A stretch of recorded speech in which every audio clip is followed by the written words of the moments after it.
wanted to say this one thing about playoff games, especially at the youth level, because I think a lot, we always assume at the youth level that they know all this stuff already, because you're an adult, you hear it, and you've got all this knowledge, and you kind of assume, because some of these guys are kind of big, so you assume they're little adults and that they should know all this, but they don't. And one of the big things around the playoffs is you have to explain that it's kind of like a new season, and then if you lose one game, it's over.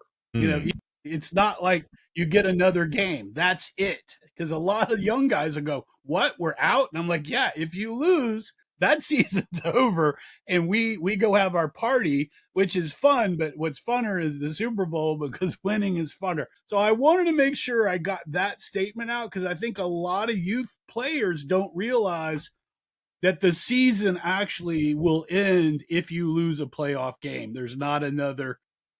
Yeah, this is so fun. Highlight of the week. We get together and talk, and it's fun. So I think we got a good topic today. It's playoffs time, so we're going to talk about that. But one of the feedback that we got from one of our listeners asked, or he said, "Hey, love the podcast. Love your conversation, but can you kind of introduce yourselves to a new user?" So I'm Coach Parker. I've been coaching youth football since 94, about 30 tackle seasons. I also played as a youth select player for 4 years and then through high school and played handball and racquetball on Texas A&M Giggle Mags club teams. That's me. Your turn. That's awesome. Okay, cool. And I'm Zach Davis. Mind of a football coach is my thing. And I was a high school football player, college football player, and then was a high school coach for 15 years, head coach for 10 of those. And I really enjoy our conversations. There's so much that's similar between youth and high school, and it's been really fun to learn from you, Coach. And I look forward to this topic today. Oh, same with you. Been learning a lot from you. And what I found, and I think what's attracted me, one, you kept tracking me down and made I finally did the podcast, and so happy I did. But what I find interesting about this is youth in high school and how they, can relate or not relate and what we've got going on there and two perspectives. So youth coaches can kind of understand, hey, we are doing some things that are high school related, and it's not all just youth. So that's one of the things that has been very interesting to me, and I know to my listeners, and hopefully the high school guys are getting some stuff out of that too. Absolutely. And I think the style of football we both prefer is something that translates from youth to high school. And I was watching a high school team on Huddle. Now you can watch other people's games. You can pay for access, and it's Pierce County in Georgia, and they're direct snapping to their quarterback, running back, two lead blockers, double tight. Now they have a receiver outside, Right. But I'm just going, man, this is beautiful. I just sitting there watching it, going, this is good football right here. Yeah, I think this year I've got this fat cat kind of wildcat formation I've been running for a while. It's kind of a stepchild of the beast, and it seems like a lot of folks in high school, college, and even in the NFL have been kind of running more wildcat, fat cat, kind of heavy power. Who was it that they just I think they were put two tight ends in, and he ran in. I mean, it was a college game, and he ran in for an extra point here the other day for 2 points. So yeah, I think power's coming back, and that's all great because if you set the run game up, that play action passing's all there. And I think all the defenses have kind of taken over. They can defend the spread, but it's much harder to defend the play action. Yeah, I think you look at the NFL is the highest level of football, right? And the teams that are having success are the people that can run the football because defenses adapted to, hey, let's play, a 4-high shell, keep the stuff underneath, and we can limit the passing game. So yeah, it's been cool to see the run game come back. And I think I was a lineman for several years too. So all of his lineman guy like power football because we're helping that out a lot more than just pass pro blocking. So all right, so playoff time. A lot of us have been here. I've been in a lot of playoff games. Um, it's a little bit different. I will say I wanted to say this one thing about playoff games, especially at the youth level, because I think a lot, we always assume at the youth level that they know all this stuff already, because you're an adult, you hear it, and you've got all this knowledge, and you kind of assume because some of these guys are kind of big, so you assume they're little adults and that they should know all this, but they don't. And one of the big things around the playoffs is you have to explain that it's kind of like a new season, and that if you lose one game, it's over. It's not Mhm. like you get another game. That's it. Because a lot of young guys will go, "What? We're out?" And I'm like, "Yeah, if you lose, that season's over, and we go have our party, which is fun. But what's funner is the Super Bowl because winning is funner." So I wanted to make sure I got that statement out because I think a lot of youth players don't realize that the season Mhm. actually will end if you lose a playoff game. There's not another now, some leagues may have a consolation bracket, but I haven't been in many where that will happen. So Mhm. I think that's what you need to explain. I'm sure the high school level guys already know you're out, right? Yeah, there's and what's interesting at the high school level is a couple of states I've coached in, not everybody gets into the playoffs, but in Maryland, everybody gets in. Well, that's kind of cool, So actually. it is, I like it. And for the first time in my head coaching career last year, we actually played an 11th game. We won the first round and we played in the second round and lost by a score. So for me, the playoffs as a head coach is something that's like, oh my gosh, we're finally here. It took a long time to get there. But as an assistant coach, I was in the playoffs most, I think, every year except one. And for high school kids, it's more, hey, don't take this for granted if you make it this year because next year you might not.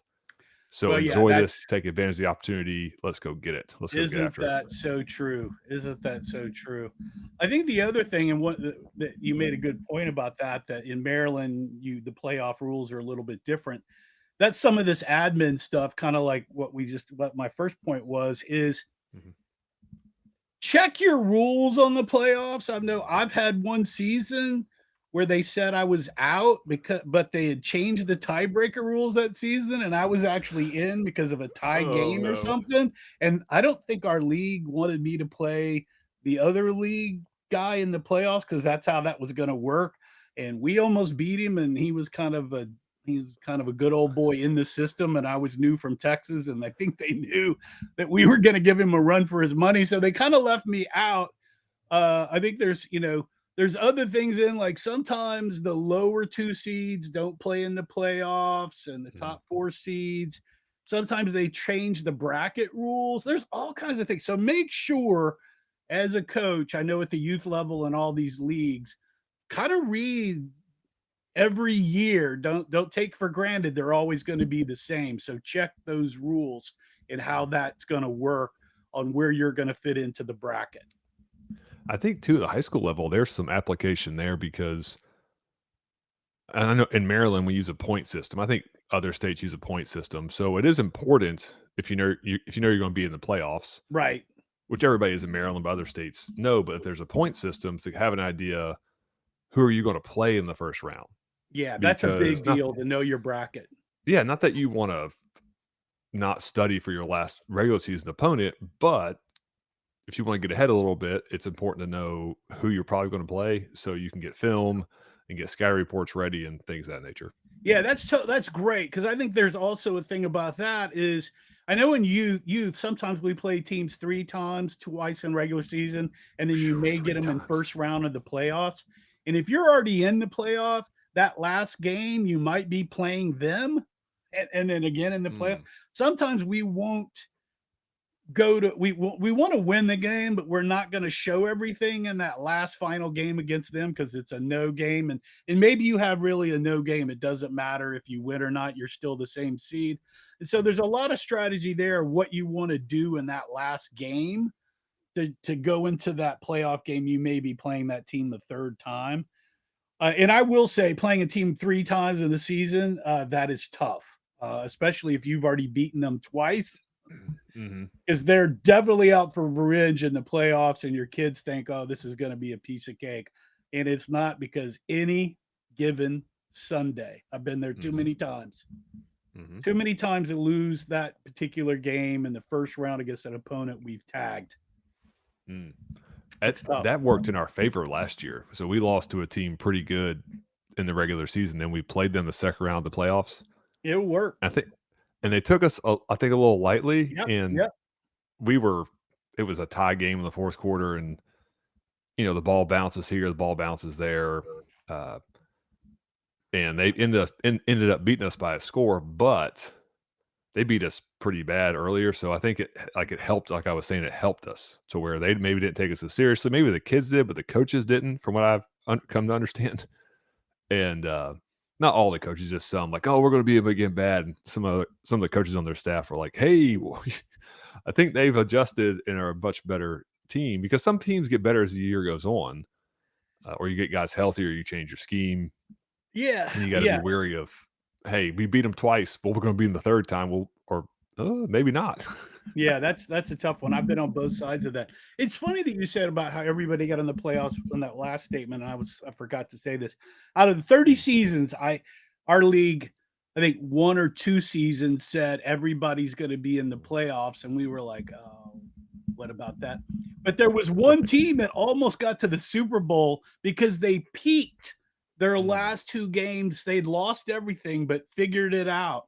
And so there are teams that you've got to be, you got to, hey, what do their last 3 games look like? Because they might have figured it out and mhm, coming into the playoffs, and you might think this is going to be an easy game, but no, and maybe their stud tailback was hurt all season, and then he shows up, and then you've got to know all this kind of stuff going on to be ready for those playoffs. mm. So, question to you: Yep. how much scheme do you add or take away for the playoffs? What are you looking to do once you get into the playoff time? I definitely I'm more of a Herman Melville than a Hemingway coach for all those writers and readers out there from English that I've got an English minor. I yeah, I like to put in wrinkles if I can. I mean, and Mhm, because sometimes, like I said, we are going to play an opponent sometimes 3 times, and if that happens, I definitely want to put a wrinkle in, but I like to add a little wrinkle here and there to the playoffs, and I get that from usually by watching some film on other teams that have scored on that opponent and how they did it, and I may install that exact play. hmm, Just I like say, that. okay, so they're getting scored or there's a lot of yards being made on that opponent. So I do like to put in wrinkles, and I know a lot of friends have asked me to come over and put in this 4 to 6 play beast package. So they'll put kind of that wrinkle in, but don't try, you got to really know your team. Can you get that installed and then not freak out? One season with a 12U team, I did install too much, and that was detrimental. So there is Mm. a good and bad to that. And I remember a mom coming up to me and saying, "You should have ran more beast, right?" I, I said, "Yeah, I tried to put too much spin spread stuff in. It didn't work out." So I Mm. would say, a 3 to 6 play wrinkle package is about where I'm at. How about you? Oh man, it is like you said. It depends on the year. I could think back to Yeah. one year. It was 2012. We made it to the playoffs, and the team we played in the first round, I think, had 2 guys on it that went to Florida State. So we were going, oh, we're pretty overmatched Outgunned. here. Yeah. Yeah, we're outgunned, and so we tried some things. They didn't really work very well because they were going to beat us in our base stuff anyway. So we are like, hey, let's throw a 3-3-5 package out at them, and it worked for a little bit. Then they found a weak spot, that because we didn't get a lot of practice at it, because I wasn't our base defense. We were a 3-4, Right. and I mean they beat us, but they would have beat us anyway. Yeah, Uh, that's kinda like that Viking team I was talking about. They were killing everybody in the league, and, you're looking at desperation to figure out how to do it, and mhm. the grass isn't always greener. No, and then there's some years where we didn't change a darn thing, and we went to the One Yeah. year we went to the state championship. I was defensive coordinator. We were 4-3 quarters, or we played just 4-3 straight man, and we played really good defense because our kids were comfortable in it. And our offense played good enough to win, and we ended up going to the state championship game. And we played very, very basic Yeah. defense. So it depends on your team, the year, all those Well, kind I of will things. say, I'm talking about off defensively, we do kind of make some player adjustments to Mm, find what we call the rabbit, which is the fastest running back, and then the birdie, which is their top receiver. And then if we want to find if the fullback is taking us to a place, we'll call him Rhino. mhm, And then we'll also find if the line is flipping across. So there's some player things that we will deal with on defense and make mm, those adjustments, but not like a whole kind of thing on mm. defense there. And but that seems to work because if you could shut down that top player, that really helps a lot. Yeah, I think definitely in the playoffs, you want to make a team play left-handed. Take Yeah, away the plays they can beat you with, and the players. yeah, And because the stakes get higher, there's more people are more nervous, the players and the coaches. And I know as a coach, I just try to stay calm. yeah, So don't be too up or too down. I'm that way normally, but especially in the playoffs because the players know, especially at the high school level, if we lose, our season's over. So be steady. There's not much need for rah-rah necessarily, or to be like really loud to your players right. because they know the significance of the game. So it's more of a teaching. You're teaching, you're motivating. Hey, we're going to get it fixed. This is how we're going to do it. And then sometimes you do, sometimes you don't. Yeah, you yeah. know.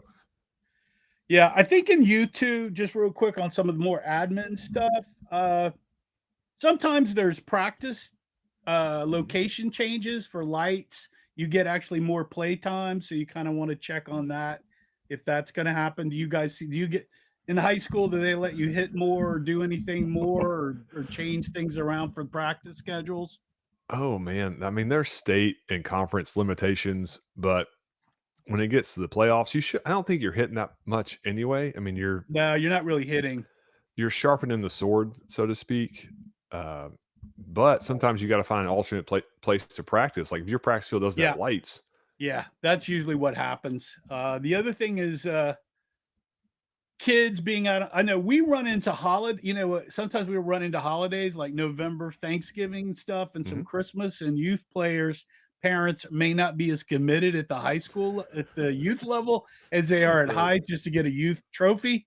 So Mhm. check to make sure if you know you're getting to the playoffs, check out, send an email out quickly at youth and say, hey, this is going to be around holiday season. Make sure you're in town. Look at your schedules because I know we've beaten a couple of teams where their best player was, in Cancun for Thanksgiving or something. So, that'll hurt Mm. your team, especially at youth, if your top couple of players are out for vacation. So, definitely Mm. want to check those and that kind of thing.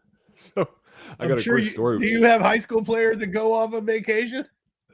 2011, I Oh, was a defensive coordinator, and our right tackle, we made it to playing during the week of Thanksgiving, and our right tackle went on family vacation. vacation.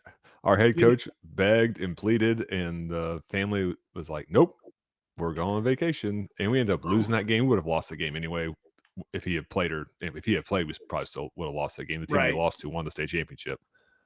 Uh, but yeah, I was shocked. Like, wait, what? Like, you mean he's not going to be here this week? And coach said, no, he's not. He's going on vacation. Yeah, yeah. So finish up admin. There could be rule changes. Like I know in our playoff season, you can add a coach to help you during the Oh, playoffs. okay. So I've been brought in a couple of times on the sideline to help with Mhm. some playoff teams and Super Bowls. And then sometimes I know some leagues will let you bring 2 players from other teams into the Super Bowl for whatever reason. So that's been a weird. I mean, I've heard it one league, but Oh my that's gosh. weird. So, just kinda look through all that. I know some leagues also the MPP rules go out the door for playoffs. Mhm. So if that happens, you just, adjust accordingly if you want Mhm. to. And then I think the last thing is really, uh, if you know you're in the playoffs and you've got 2 games left, look at your injuries and your guys that are hurt and how much you wanna play them and make sure you get those guys healthy. You Mhm. probably have a lot of that in high school. I know we did. Yeah, I mean, there's a lot of correlation there to I mean, offensively at least. So let's say your quarterback's a decent runner, but during the regular season, you don't wanna run him a ton, Right. but then in the playoffs, "Hey, buddy, Yeah, we're we're gonna give you as we're many carries unleashing as the we have beast. to." Yep. Yeah, and maybe you'll play guys both ways more in the playoffs because Right. you gotta have your best guys out there, and, yeah, there's a lot of crossover there for me between high school and youth league is we're trying to win this game because we have to keep our season going. Yeah, because 'cause you're out if you So, lose. yeah, you're out if you lose, so, I mean, Yeah. you're gonna play the guys that are the best people, and they may play a bunch of snaps, but that's that's what you have to do to try to win. Right. Right. Yeah, so I think, when you talked about what wrinkles we put in on offense and defense, I think as a youth coach, if you haven't been scouting to this point yourself and or the opponents, and I think the key one is yourself. A lot of folks forget to scout yourself and stat and what you're doing there.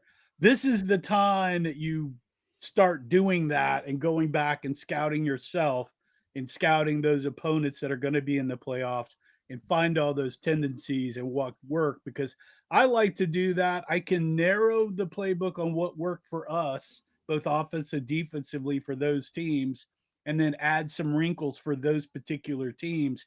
But I want to get to these plays drove them crazy on offense, and hopefully Mhm, we can do that and then have a few wrinkles in there, and then the same kind of thing on defense. So I'm mhm. a huge believer in scouting, and I think that probably comes across on high school too, right? I hope it does. Oh my gosh, huddle assist is Yeah, that's awesome. got I to, mean, yeah. you get the down distance, hash play, all that kinda stuff. Yeah, that's really good. I know as youth guys don't want to spend a lot of money on the huddle thing, and I know I played with it a while and never jumped into it just because I didn't want to spend that money. And I felt like if I did all that myself, I would know it better. So Mhm, I guess I geeked out from being the geek that I am on that. And so yeah, so definitely, I think if you haven't been scouting yourself on the other teams, you definitely need to do that. mhm, Let's see. And like I said, on this other thing, I like to find out uh, what they scored with their top mhm. scoring plays or plays over 20 yards. And then I also like to know what the opposing team scored on them and what plays they got over uh, 20 yards or 10 yards. And then kind of what some of the long yardage plays or short yardage first down plays they were using, kind of thing, and what they were trying to do there. I think that works out great too. Mhm. So when I become a high school head coach again, I'm just gonna speak that into existence. I'm gonna The put Tom you on Brady way. huddle. I'm gonna put you on our huddle so you can go through and look at the data, and you're gonna be my huddle guy too. Like I'm like, Great. hey Yeah, coach, I need you to run some reports for me and help me out here. I told you I was a Tom Landry kind of thing. I'm a finance guy by education from A&M. So I love all those numbers. I geek Mhm. out on the numbers. And if you need a number to equal something, I can always make that number equal. Oh man, but they say stats don't lie. I mean, come on, that's what I've always heard. Stats don't lie. Oh, oh yeah, that was what I was really good at a long time ago in another career. Steve, we need to make this all work. Okay, I can do that. I'm your Yeah, guy. stats do lie, and it's kind of crazy. But I heard a long time. You can BS everybody, but you can't BS yourself. That's a That's fact. yeah. Yes. That when it gets right down to it, you got to tell yourself the truth Mhm, because you might be able to BS a lot of folks, but at the end of mhm, the day, that hurts you. mm. So yeah. So what else do you do on playoffs Oh my that you gosh. that's kind of anything unique that you're doing? I think at that time of the year, I think back on the previous 15 years, I think good coaches like yourself you know your team. So you're leaning Yeah. into what is my team good at and what do they need? We're not trying to hide weaknesses really anymore. Yeah, We're everybody. trying to accentuate strengths Yes. and Yes. I love that. what do we do well, and let's just do that. Yeah. Because the stuff we've been working on, hey, we may get better at this as the year goes. If you're not good at it then, you're not gonna be good at it that year. Yeah. So be good at the things you need to be good at and just go do that. Don't try Yeah. to continue to work on this or work on that or have to call this play because it's in your playbook. Just do what's working for you and just do that a bunch because the kids are going to be hyped up because it's a playoff game. The atmosphere is going to be more intense. Do the things you're good at and let the results be what they are. Yeah, I think that what you said, know your team. That's great. And Hmm. then do what works and what you're great at. Hmm. Your kids, and they'll be faster too because they know what's going on. So yeah, I think that's really key. So if you know your team that you can add some wrinkles, great. If they don't can't handle it, then don't do it. Hmm. I know a guy on the in the forums because a question this came up the other day.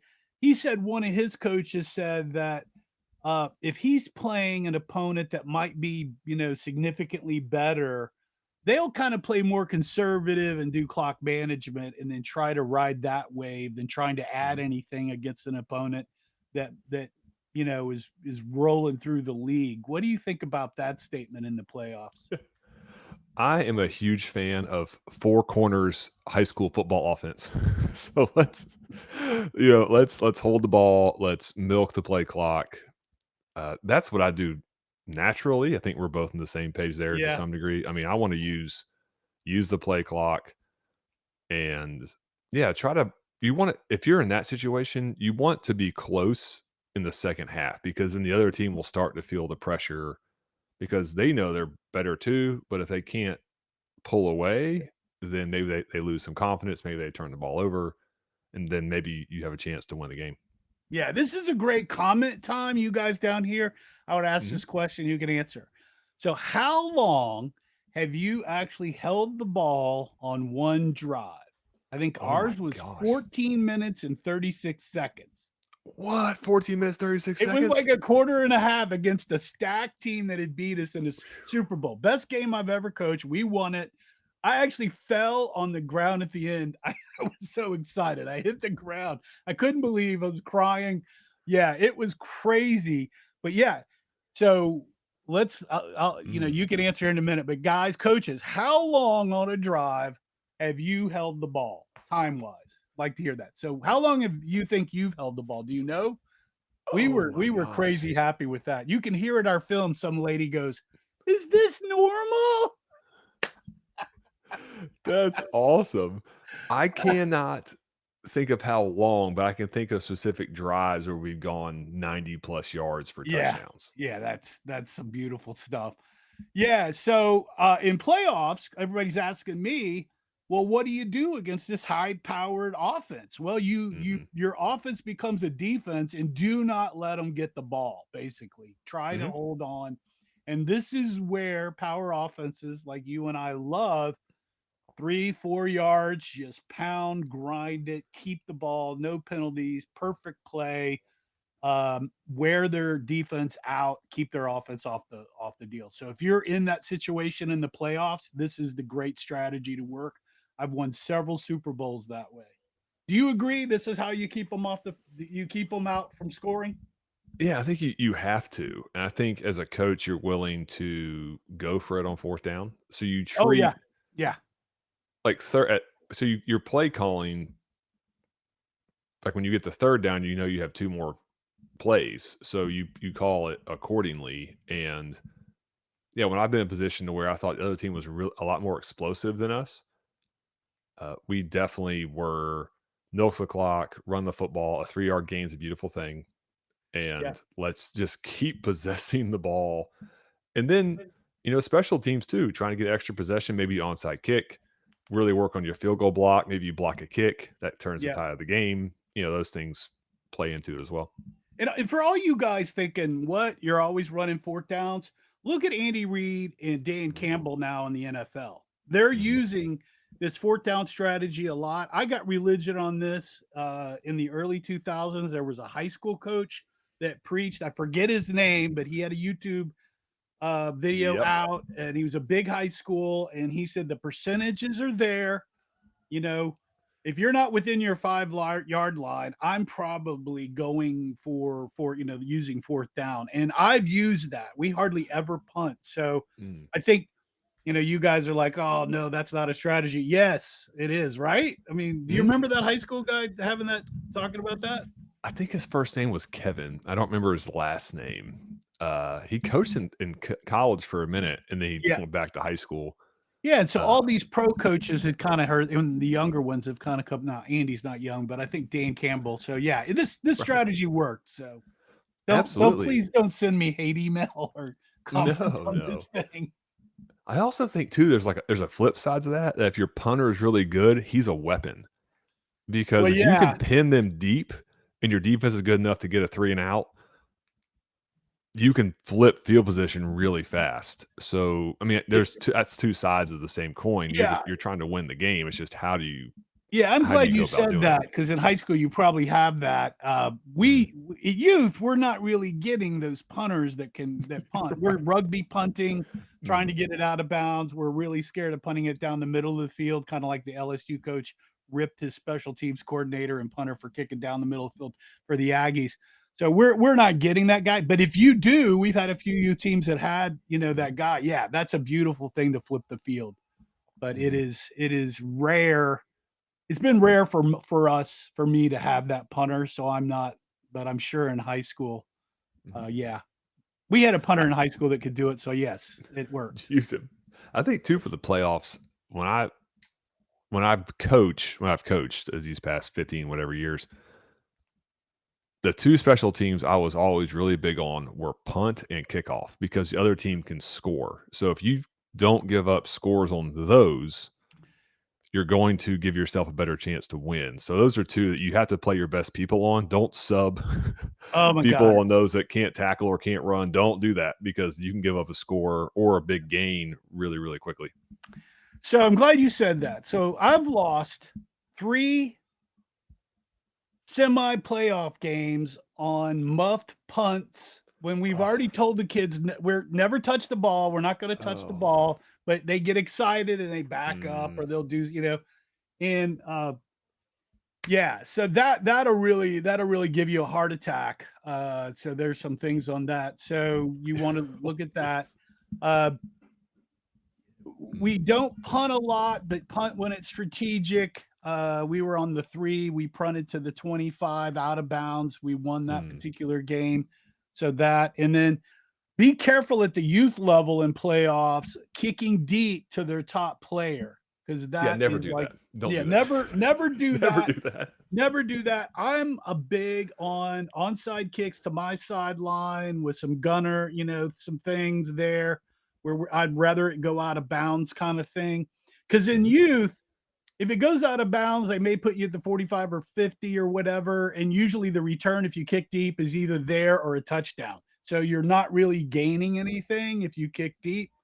I know a lot of these guys, well, we're trying to set everybody up for high school. Well, in high school, they have like a day of special teams where they really focus mhm, and there's a coach that does it all. I remember I was on special teams. And mhm. so I think youth guys forget this and their egos say, I'm going to kick it deep because our coverage is great. Mm-mm. Yeah, you're shaking your head. Don't It, do it. Do it ain't. not do it. You never kick to a best player.